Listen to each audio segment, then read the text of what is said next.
And good morning one more time, everyone, on a Saturday, the 18th of July, 2026, 710 KNUS, Denver's talk station, and the weather says sunny and sizzling.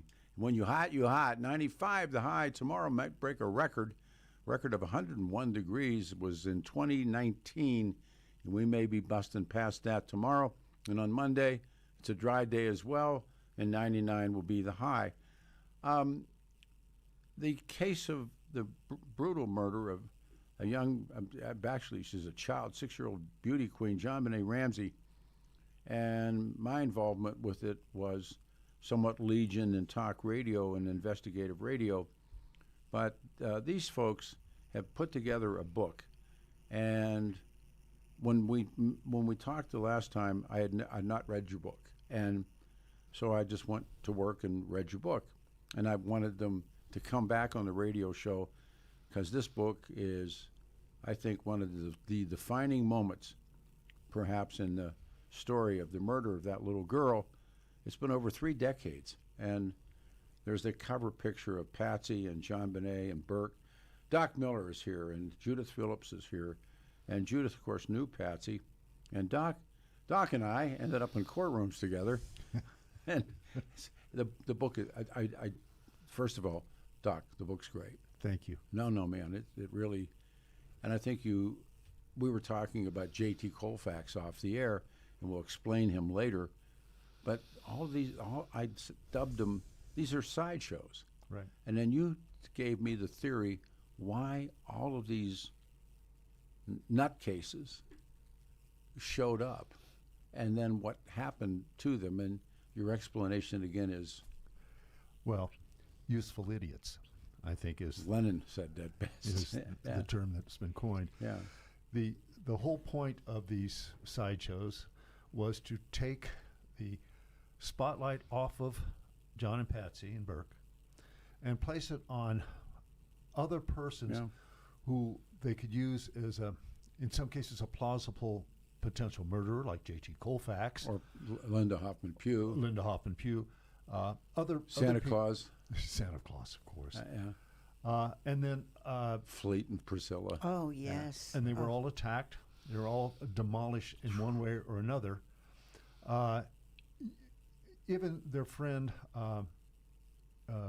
who owned the Italian restaurant. Pasta J.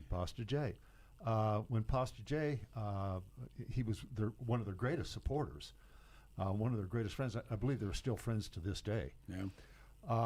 But Pasta J wound up getting a DUI. Yeah. And he got driving his Beamer. Yeah, and he got wonderful treatment by the Boulder District Attorney's Office. So great, in fact, that somebody forgot to check his record, and he got the case essentially dismissed at the end. Yeah, I remember. Because it appears as though he had friends in high places. Hard to believe. Yeah, which is the story of the Ramsey case, though. Absolutely. Let's take us back. So Patsy Ramsey calls that morning, 26th December, 1996. That's how long ago it was. Can you believe it? Yeah, I do. Oh, man. And this ransom note that we're going to talk about, demanding $118,000. And a couple hours later, her father, John Ramsey, discovers her body in the basement in the wine cellar. An autopsy said her cause of death was asphyxiation by strangulation, and she has also a severe skull fracture. Yeah. And 3 decades later, we're sitting here. No answers.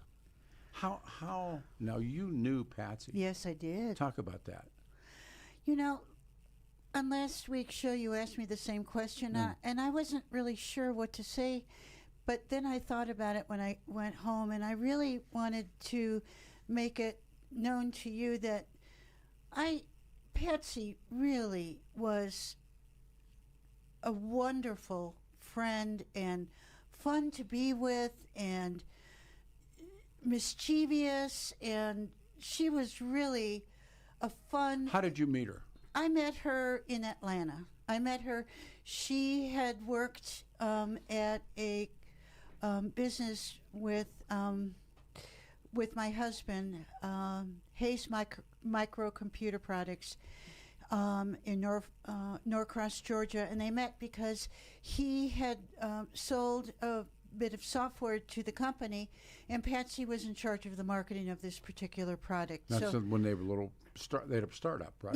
Yeah. So they met each other, and then he came home several times and said, "You have to meet this woman that works with me. Her name is Patsy Ramsey." And so one day I just dropped into the building, and he called Patsy in, and she was introduced as the former Miss West Virginia, absolutely.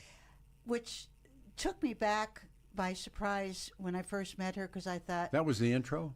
yeah, Miss West Virginia? yes, it was. Makes and sense, it was yeah. like, With who them, cares? yeah. It had been, They did. yeah. Yeah. Well, somebody did. And so when I met her, initially, she became, and John became, very good social friends with us. We traveled with them. She was planning not on having a family. And then we had a serious talk as friends, and she said, "I'm thinking about starting a family. What is it like being a working woman," which I had been before children.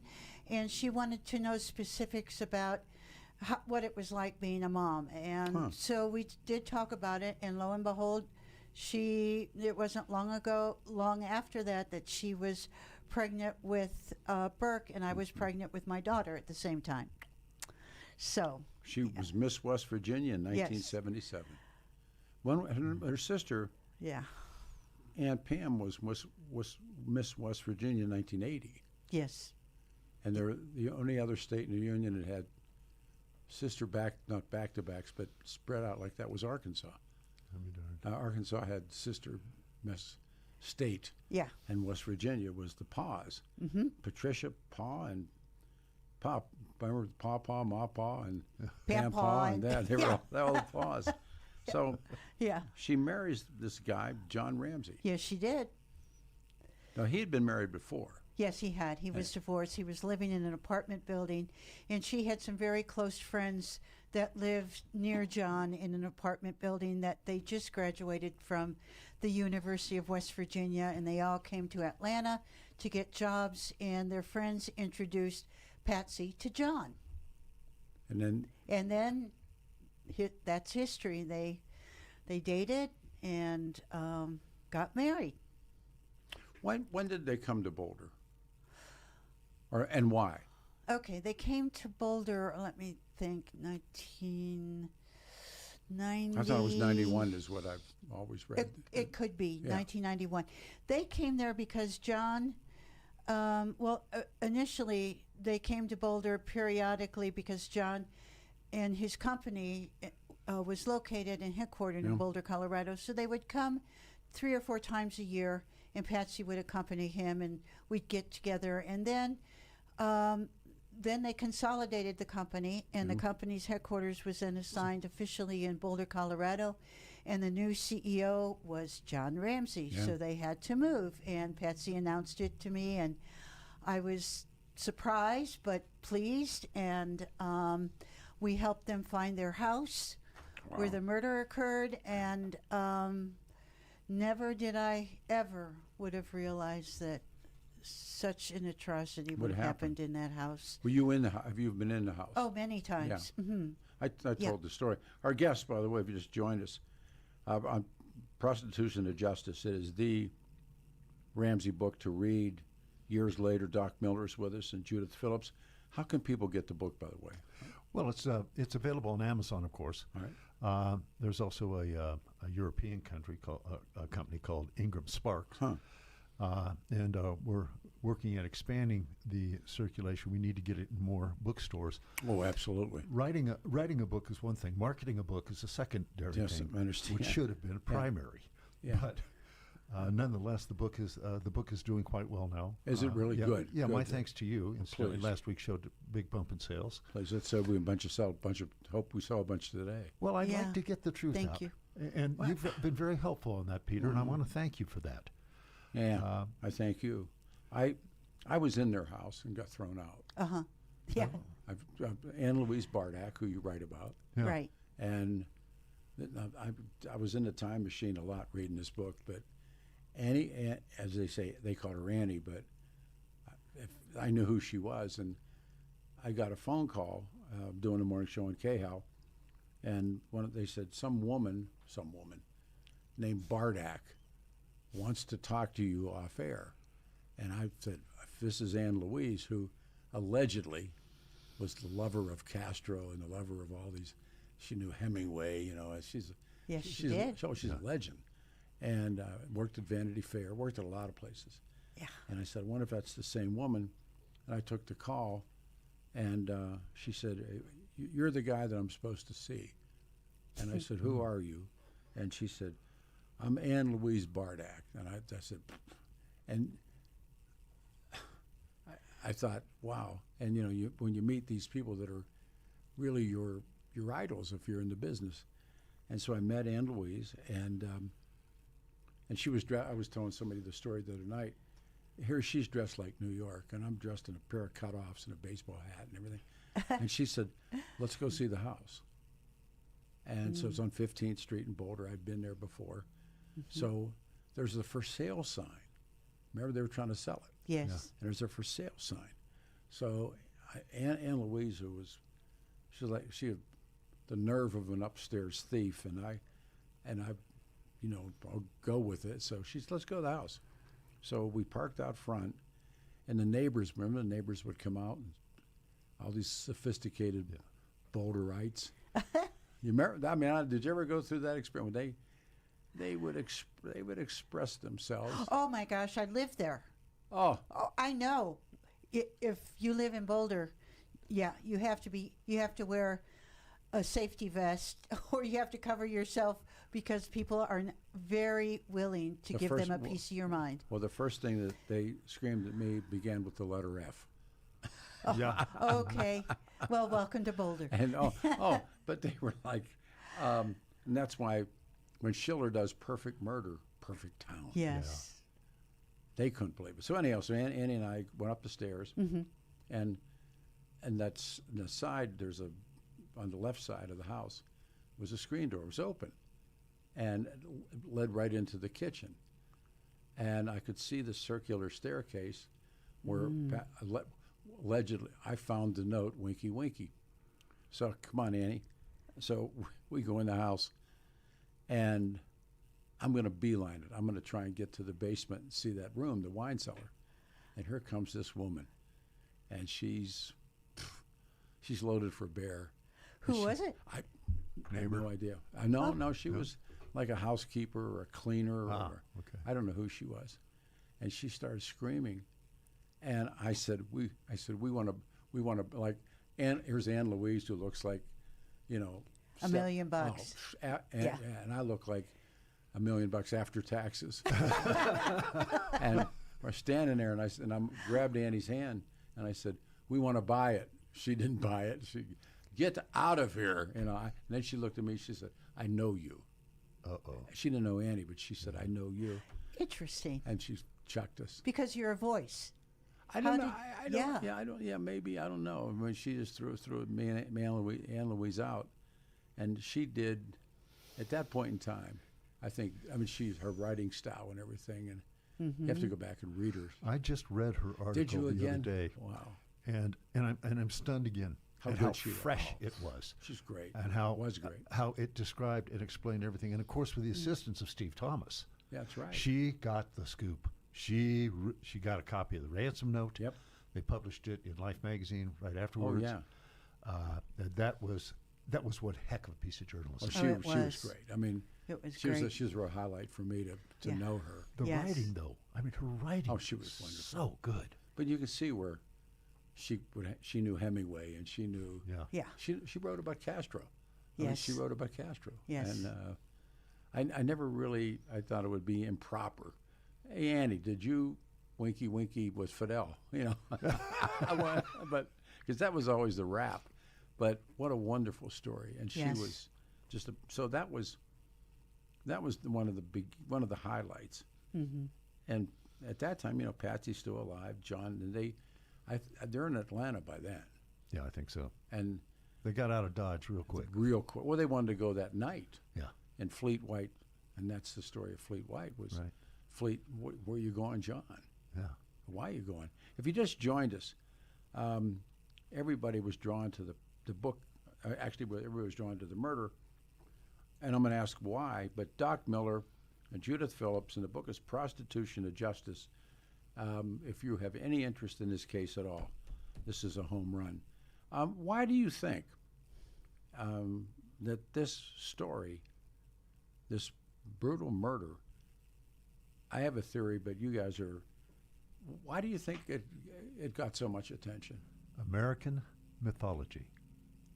Go. We have we have pretty clear evidence at the time. Yeah. You know, the day after Christmas, it hits radio, it hits TV.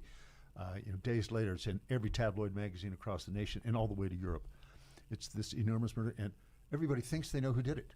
I mean, it seems so obvious. Well, it had to be the parents because that's what FBI statistics say. That's what the FBI said. Yeah. That's what looks like it. And then we hear about this weird ransom note, the $118,000 demand. Get rest before you go on the delivery. Yes. Just following the plot of the movie. What was Ransom? Ransom, yeah. Yeah. It was the note, yeah. And then immediately, Hal Haddon enters that case before the end of the day. Oh, absolutely. Brian Morgan is contacted by one of the attorneys who is a friend of John's. Yeah. And all of a sudden, within minutes after Hal Haddon and his firm is involved, there's a complete shutdown. Yep. Of The shield drops. Yeah. And they're protected.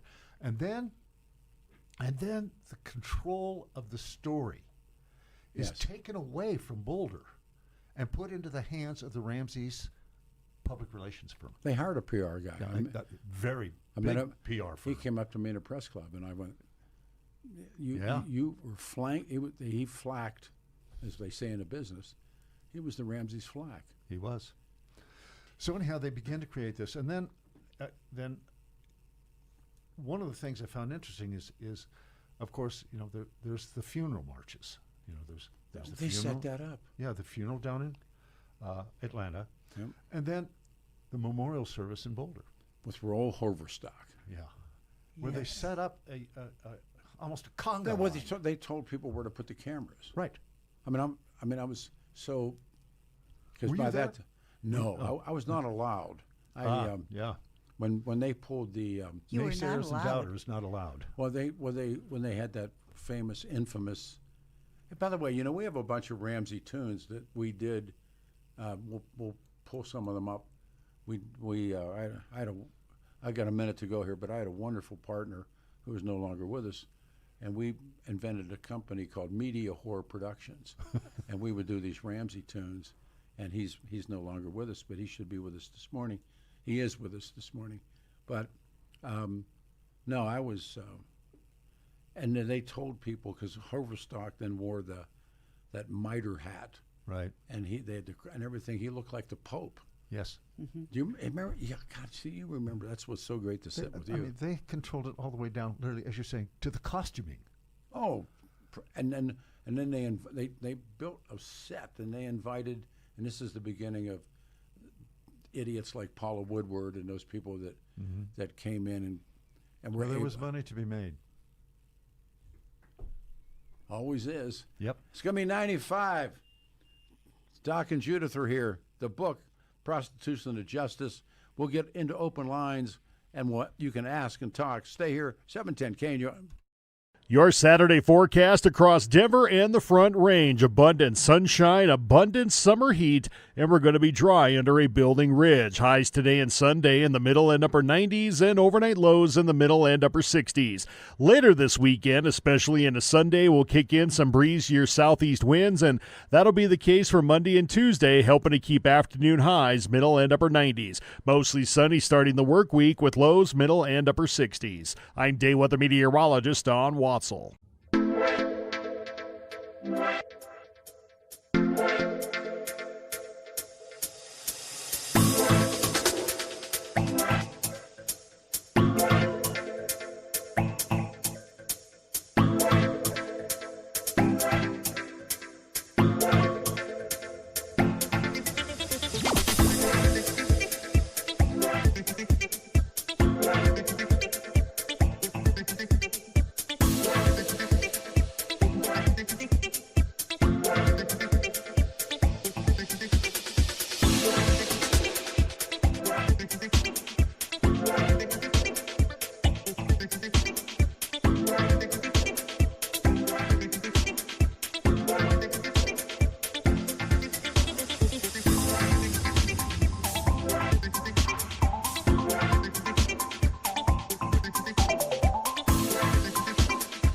play some Ramsey stuff, play some of the Ramsey music.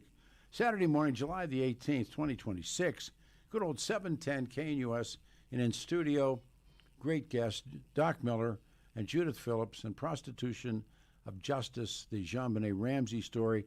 And you've seen them popping up on every street corner, those big corporate dental chains that have been infiltrated by the private equity and the money people, and they only care about making money on you. And they treat you like a number on a spreadsheet, and you never see the same doctor twice. I don't know about you, but that's enough of that. You want a dentist who knows your name and stands by his word or her word. And Twin Aspen Dental Center in Parker, Colorado.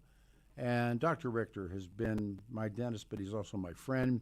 Dr. Snyder and Dr. Rich, local private family practice where they actually take the time to do it right. They offer everything your family needs under one roof and not just being farmed out to specialists, talking about the latest techniques, latest technology, same-day crowns, you're in, you're out. They do dental implants, dentures, Invisalign. And if you're in pain, and it often happens, and you don't have to wait a week or 10 days, they'll come right and get you right back on your feet, bring you in as ASAP. High-tech care with small-town handshake. They take most insurance, but if you're self-insured, ask them about the reduced fee membership plan. It's a common-sense way to get quality care without corporate price tags. And see my friends, TwinAspenDentalCenter.com, or call them at 303-841-7466, 303-841-7466, Twin Aspen Dental Professional Care, a neighbor to neighbor. Our guests in studio, on and off the air, it's wonderful conversation. It is great radio. Doc's with us and Judith is with us in the Prostitution of Justice, and we were talking about the extended family of first of all of Patsy and her sister Pam, who was also Miss West Virginia. Yes, she was. I gotta get a mic on you. Now, better it again. She was also Miss West Virginia. Yeah, she. Oh, yes. Yeah, she had been 2 years later, I think she was. Yeah. So I had, this was like, the last time you got to do it. Pam Pam used to claim that, and she called her Johnny B. Yes, she did. I remember Yeah. this is a standard, this is the end of the trail. Johnny B was JonBenét, and JonBenét is this francophiled name of JonBenét Ramsey. Yes, he was. Becomes JonBenét Ramsey. Yes. And so she said that every night Johnny B came into her dreams and talked to her. I mean, this is like, so I'm with Larry King, and so I said, Larry, he didn't want to talk to me, because I was sitting, on the square. What? And I said, the next time Johnny B shows up, ask her who killed her. Never was back on Larry King. But I thought, hey, take the shot, right? Yeah. And Larry King, he laid down for O.J. He laid down for the Ramseys. He was Paula Woodward on Spades, and so that was my last time I was on Larry. It was on Larry King when Steve Thomas said to the Ramseys, "I think you're good for this." Oh, and that's what launched the lawsuit. Yes. Against Steve Thomas and his published book. No, I didn't know that. Yeah. So he named it on Larry King. Brought him on. He was a brave guy. Yeah. Yes, he was. Guy. Very brave guy. Yes, he was. I think, as a matter of fact, Kaplis, I think, was his lawyer. Yeah. And when it came down, Danny has a theory, and Dan and I have talked for a long time about this case, that there was and I believe part of this to be true, there was a never-ending supply of JonBenét performing. And so you would get a new tape, a new tape, a new tape. Cowboy Hero, I remember that one. The Christmas stuff, the pageant stuff, which is a drive on this story as well. And Danny believed, and I had no reason to doubt it, that it was Patsy that continued to supply performance videos. Do you buy that? I buy that. Oh, I yeah. don't think Patsy could ever get enough fame. I don't believe See? she can ever get enough You attention. know, and you know, Danny believed it, or does believe that that she was feeding performance tapes somehow to the networks, maybe through her PR firm or whatever they did. So you buy that, I buy that all right? 100%. Okay, Yeah. because that opened that door to childhood pageants. Well, you have to remember that there are some parents, and especially mothers, that their children are extensions of themselves. They lived through them, sure. So, because Patsy was in the pageant system, it was in her blood with the family, and so did Pam, Paul. It was in their blood, and Yeah. it was in their mother's encouragement that had them do this. And so now the second generation of pageant glamour comes along with little JonBenét.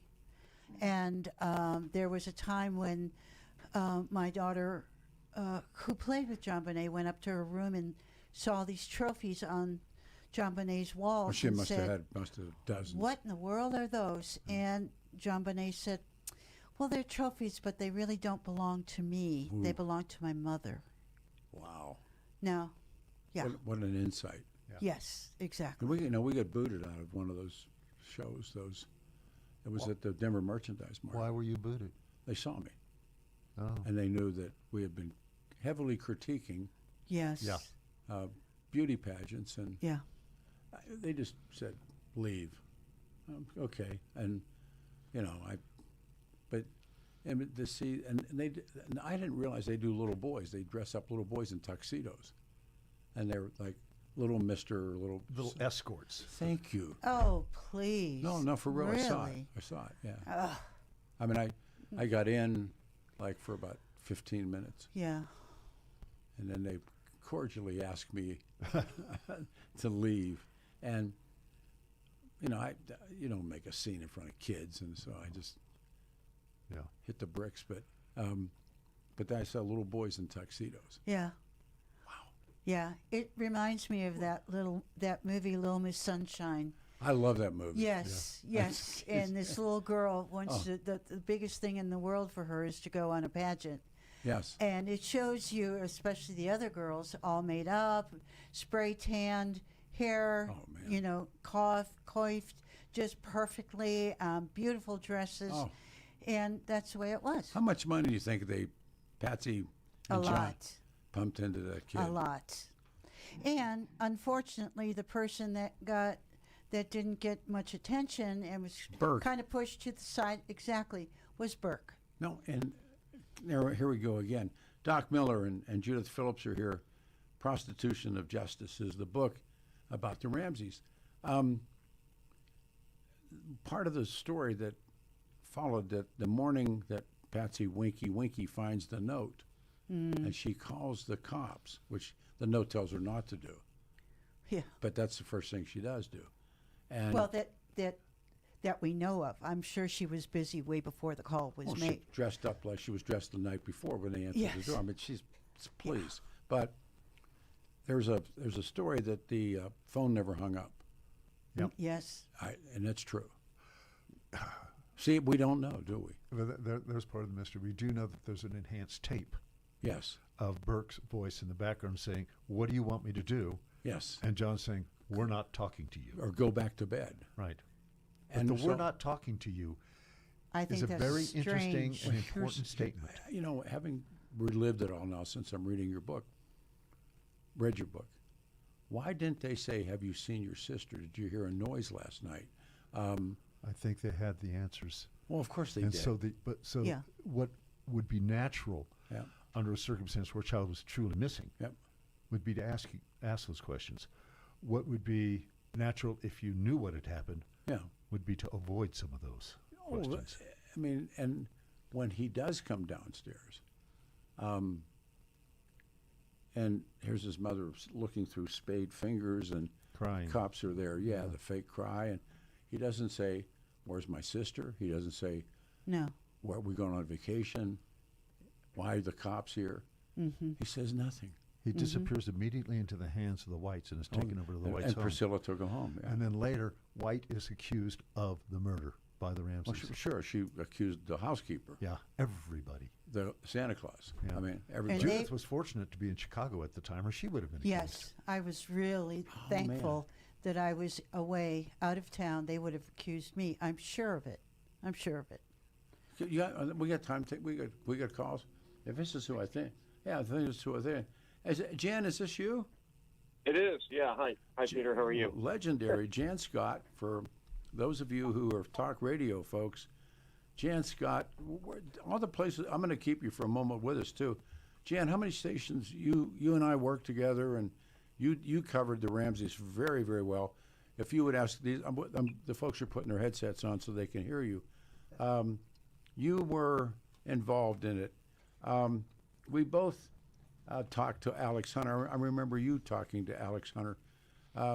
What are your thoughts about this? And thanks for calling. You're welcome. Just so everybody knows, Peter's the one who showed me how to run a clock in talk radio when I first got started. Uh-huh. And I also worked on KNUS, Yeah, you 9 did, to yeah. midnight. Yep.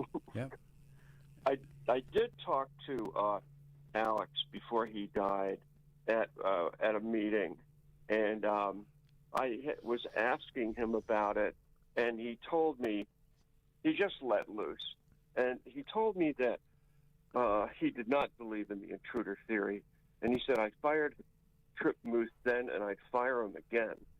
And I said, so what do you mean by that? He said, well, what's going to happen if young Burke comes forward and tells everything about what happened that night? He said, and so I was like, so why not the indictment? Why didn't you go with the true bill? And if you remember, I asked him that question. Yeah. They covered it on CNN. Was there a true bill? And he called me a jerk. That was a few years. But there was a true bill. There Yeah. was. Yeah. So that's one, and he just walked away. He said, Jen, I'm not going to talk to you about this anymore. The other person I talked to was Peter, what was his last name? The investigator in the DA's office Lou who was Schmidt? with, Lou Schmidt? no, not no, Lou. no. Lou Schmidt worked for the Peter Ramseys. Hofstrom. There you go. Yeah, there you go. Yeah. So I was in stroke recovery with Peter Hofstrom, and he died shortly thereafter. He was in a lot of pain. But we would have lunch together, him and I and a few other guys, and we would talk about the Ramsey case. He was absolutely insistent on the intruder theory, and so he told me, he said, if you ever talk about this or write about it, I'll never speak to you again. So I waited until he passed away, and then I wrote about it. And this is the first time actually on a radio show that I've mentioned this. So beats the heck out of me. The only other thing I know is I talked to the current DA. He's like, I don't know anything about this case. He said, I just got here. I'm waiting for the police. And the current police chief, we know that he met with John Ramsey, and I'm not sure what that guy's up to. I think he's laying a trap for John Ramsey. Either that, or he's dumber than a box of hair, and he's going along with the intruder theory. Wasn't Pete Hofstrom the very close friend of Brian Morgan? Oh, yeah. And it seems like there was a conflict of interest with them having breakfast together once a week, every week during the course of this investigation, with Pete Hofstrom saying, I don't know, perhaps we can't prosecute, and Brian Morgan saying, no, you can't, from the office of Haddon Morgan. Well, Peter, but Hofstrom put the kibosh on that case right at day one. As soon as he got there, I talked to Tom Covey, the chief of police, that night. I called him and he talked to me, and then he talked to me the next day, and he said, well, we're following the leads. If it looks like what it is, it usually is what it is. And then when the Ramseys ran to Atlanta, Covey told me that he said, well, why did they run? Yeah. Come on. Yeah, that's great. And I'm like, well, I don't know. You tell me. And he said, I can't tell you. He said, we just follow the evidence. And then, he was like, he said, now the DA and our commander, Eller. So Hofstrom was fighting with Eller. Eller wanted to arrest them. Jan, let me do. Right Can then. you, Jan? Him? Can you stay and be part of this? If I ask you. Yeah, sure. All right. Put Jan on hold. When we come back, let's play "Hang Down Your Head," Tom Kobe. And I had a wonderful partner who's no longer with us, and we invented Media Whore Productions, and we had all these different songs, and it's important to play them now. Radio talk show host Jan Scott's on hold. In studios, Doc Miller and Judith Phillips. The book is entitled Prostitution of Justice, the JonBenét Ramsey. It is so well done. It's going to be 95 today and 99 tomorrow. Hang on your hats. This is 710 KNUS.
of Don Reggae, Peter Boyles, Media Horror Productions on the Ramseys. It's Saturday, July 18, 2026, 710 KNUS.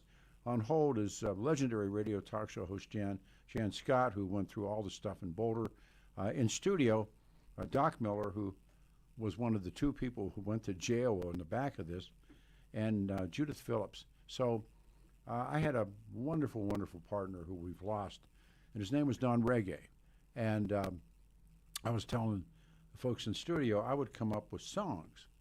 And at the time I was distance running, and I would get these things in my head, and I'd call Donnie up, and I'd say, how about this song? And then he had such a gift. And so we did, you can see them all on the internet. We were going to make an LP, and then we didn't do it. But we did a song called Hang Down Your Head, Tom Kobe. Now, tell the folks who, if you would, Doc, who Tom Kobe was. Tom Kobe was the chief of police in Boulder. In Boulder. At the time of the murder. Okay, so if you would, this is the work of Don Reggae and the bizarre thinking of me, Peter Boyles.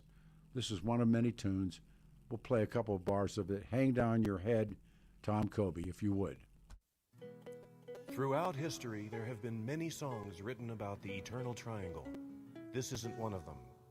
This is the story of a murder, a millionaire, and a police chief named Tom Kobe. Hang down your head, Tom Kobe. Hang down your head and cry. Hang down your head, Tom Kobe. You know who, but you'll never know why. Day after Christmas morning, a little girl found dead. I should have seen it sooner. I was in way over my head.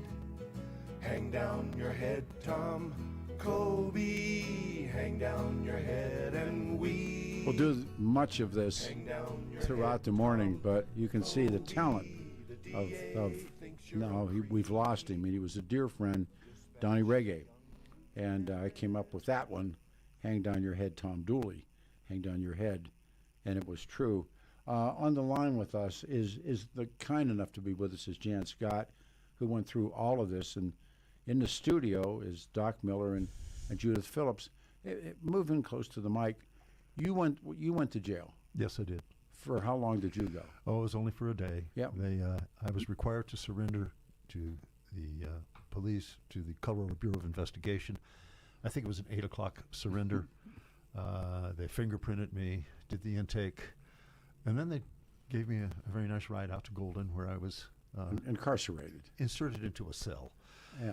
The drive was interesting in that they tried to honey me up and be friendly, and so the first thing they asked is, how did you meet Craig Lewis?